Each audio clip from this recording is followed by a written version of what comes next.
Le 8 mai 1945, vers 23 heures, sur ordre de l'amiral Karl Dönitz, le maréchal Keitel et l'amiral Hans-Georg von Friedeburg signèrent l'acte de capitulation qui met fin à 6 ans de guerre en Europe. Enfin, la paix revient en Europe et les Alliés, après tant de sacrifices, célèbrent leur victoire. Dans les grandes capitales telles que Londres, Paris et Moscou, c'est la joie et la fête. Mais comment le Reich allemand s'est retrouvé dans une défaite totale et humiliante après avoir battu l'armée française, la meilleure au monde de l'époque, en 6 semaines, chassé les Anglais au-delà de la Manche, repoussé l'armée rouge jusqu'à 30 km de Moscou et atteindre la Volga, frontière naturelle entre l'Europe et l'Asie? Comment le Führer Adolf Hitler et son Reich censé durer 1000 ans s'est retrouvé effondré? Comment la très redoutée armée allemande, la Wehrmacht, a-t-elle pu perdre la guerre? Aujourd'hui, nous allons parler des erreurs qui ont fait perdre à Adolf Hitler et à l'Allemagne la Seconde Guerre mondiale. Avant d'entrer dans le vif du sujet, nous vous prions bien, si vous êtes nouveau, de vous abonner et de liker la vidéo afin de contribuer au développement de cette chaîne. D'abord, nous allons parler des événements qui se sont passés dans le nord de la France entre le 26 mai et le 4 juin 1940 et qui sont communément appelés la bataille de Dunkerque. Le 10 mai 1940 marque le début de l'opération Vollgelb ou Plan jaune qui consiste en l'envahissement de l'Europe de l'Ouest par les troupes de la Wehrmacht. Après avoir traversé les Ardennes jugées impénétrables par l'état-major des Alliés, ces derniers se retrouvent bousculés par le Blitzkrieg engagé par la Wehrmacht. Le front est rompu par la percée de Sedan, les forces alliées sous la pression battent en retraite et se font acculer et encercler dans le nord de la France à Dunkerque. Les Britanniques se rendent à l'évidence et s'apprêtent à plier bagages. Le gros des forces françaises et belges reste cependant et livre une résistance acharnée face aux troupes de la Wehrmacht. À la surprise générale, tenant là une occasion en or pour briser la force des Alliés, Hitler commet l'une des pires erreurs de la guerre.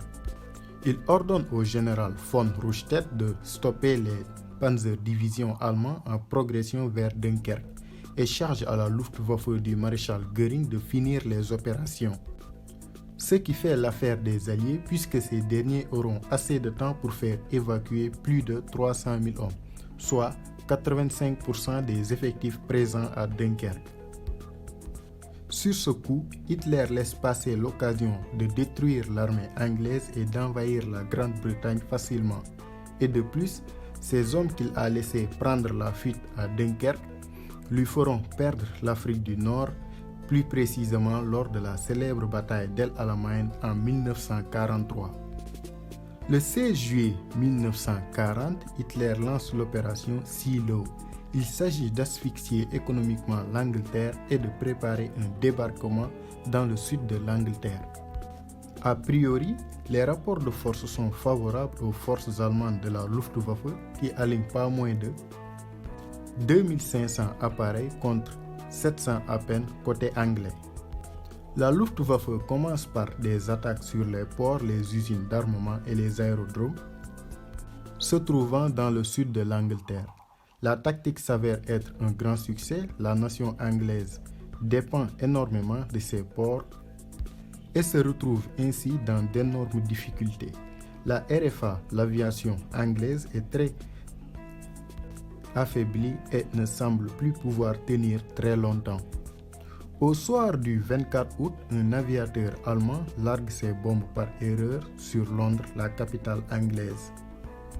Ce qui met en colère le Premier ministre Winston Churchill qui réclame à la RFA de bombarder Berlin. Le bombardement de Berlin par la RFA met le Führer Adolf Hitler dans une colère noire. Ce dernier décide par la suite d'abandonner les bombardements des ports et des aérodromes et se focaliser sur les agglomérations anglaises. Cette décision est une grave erreur puisqu'il donne l'opportunité à la RFA de panser ses blessures et de se renforcer. De plus, avec l'absence de bombardement, les usines d'armement vont relancer la machine de guerre anglaise. La RFA va finir par renverser la tendance et battre la Luftwaffe et gagner la bataille d'Angleterre. Le 22 juin 1941, le Führer Adolf Hitler viole le pacte de non-agression germano-soviétique et lance l'opération Barbarossa, la plus grande invasion terrestre de l'histoire. Pour cette seule opération, la Wehrmacht mobilise 3 millions de soldats. Dès le début, le Blitzkrieg allemand marche à merveille et met en déroute l'armée rouge épuisée par les purges staliniennes d'avant-guerre. Divisées en 3 groupes d'armées, les armées allemandes enchaînent les victoires.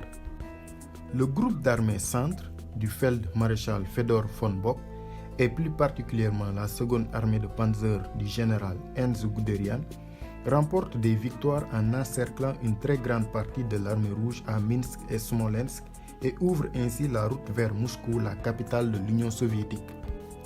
Avec ses panzer-divisions en progression vers Moscou, le Führer Adolf Hitler décide de stopper leur progression et de les rappeler plus au sud en Ukraine pour la conquête de l'Ukraine. Ce qui entraîne des désaccords entre lui et le général Ernst Guderian. Pour des raisons économiques et stratégiques, le Führer donne la priorité à l'Ukraine au détriment de Moscou, la capitale de l'Union soviétique. En retardant la prise de Moscou, il commet une grave erreur puisqu'il donne l'opportunité à l'état-major soviétique de mobiliser des troupes pour défendre la capitale.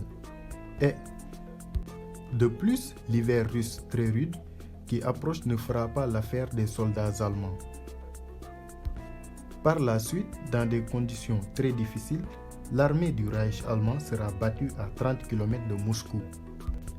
Après l'attaque japonaise sur Pearl Harbor le 7 décembre 1941, le chargé des affaires américaines à Berlin reçoit une note signée Ribbentrop, le ministre des Affaires étrangères du Reich, qui annonce la rupture des relations diplomatiques entre les deux nations.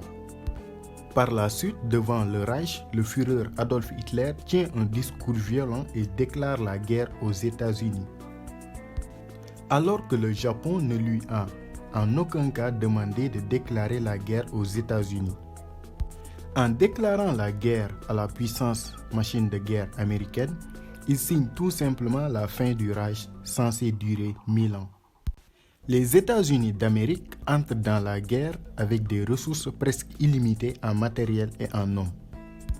L'US Air Force américaine va juste apporter le coup de grâce à la Luftwaffe et terroriser les agglomérations allemandes. Avec l'entrée en guerre des États-Unis, on assiste à des débarquements en Afrique du Nord et dans le sud de l'Italie, pour repousser les nazis hors d'Italie. Et bien sûr le célèbre débarquement de Normandie qui illustre bien la fin du Reich allemand. Le 28 juin 1942, l'Allemagne nazie lance une grande offensive stratégique qui vise les champs de pétrole du Caucase. Mais pour cela et pour protéger le flanc nord de l'opération, la prise de Stalingrad est une impérative. De plus, le Don et le Volga, ces deux fleuves font de Stalingrad un nœud de communication ferroviaire et fluviale très important dans l'effort de guerre soviétique. Au début, l'avantage est du côté allemand. La 6e armée du général Paulus parvient à conquérir 90% de la ville en novembre 1942. Pendant ce temps, les soviétiques préparent une grande offensive afin d'encercler les troupes du Reich allemand présentes dans Stalingrad.